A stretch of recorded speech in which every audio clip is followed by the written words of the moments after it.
Pumpkin Jack, written and illustrated by Hubbell.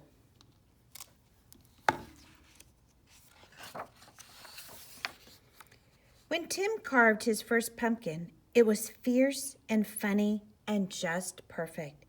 A jack-o'-lantern this good deserved a name, so Tim gave it one, Jack.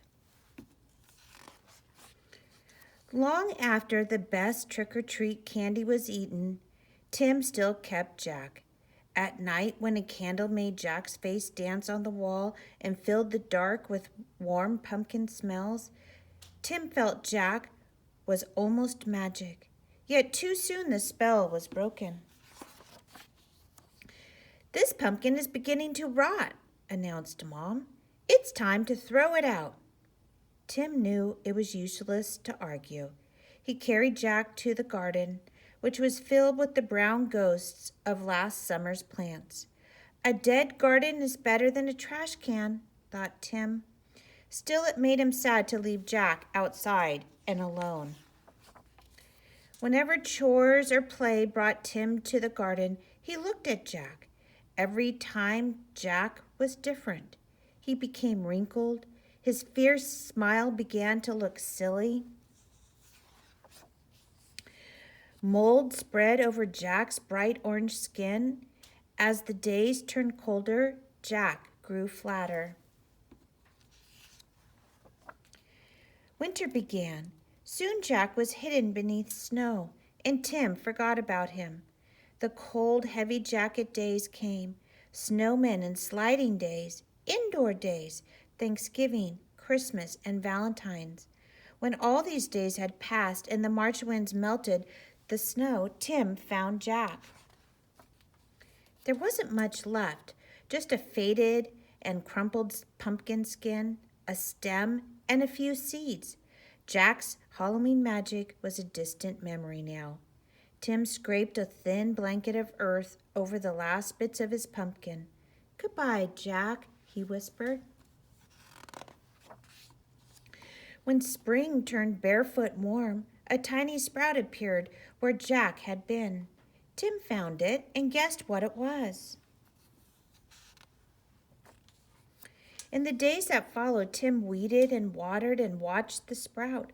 Slowly and steadily, the plant changed and grew. It branched and spread a web of vines over the ground, but no pumpkin appeared. The days turned hot. Flowers opened on the plant each morning, yellow stars that twisted shut forever in the afternoon. Still, there were no pumpkins. Finally, Tim found a little green ball growing behind a crumpled blossom. A pumpkin! Tim let out a whoop and ran off to show his mom. By August, the plant had spilled onto the lawn. Tim's favorite game became pumpkin hunting. He carefully waded through the leaves, searching for green pumpkins like hidden treasures. See, there's one. School began again and the days cooled. Tim had less time to visit the garden. When he did, the pumpkin plant seemed tired. There were few new leaves, and the old tattered ones no longer hid the fat green pumpkins. Then, one October morning, Tim woke to see frost coating the garden. The frozen plant seemed changed to pale blue glass. After school, Tim discovered what the frost had done. The pumpkin's plant leaves were as limp as wet paper, and it was dying. Tim searched through the withered leaves for the unripe pumpkins. He picked them and put them on the front porch, hoping for one more change. By Halloween, the pumpkins had ripened to bright orange. There were many, for the plant had been generous. Tim was generous too. He gave away all but one. From jack-o'-lantern to seed to pumpkin again, the circle was almost complete. Now it was time for Tim to do his part. He gave his pumpkin a face. It smiled at him in a fierce and funny way. Tim smiled too and said, "Welcome back, Jack." The end.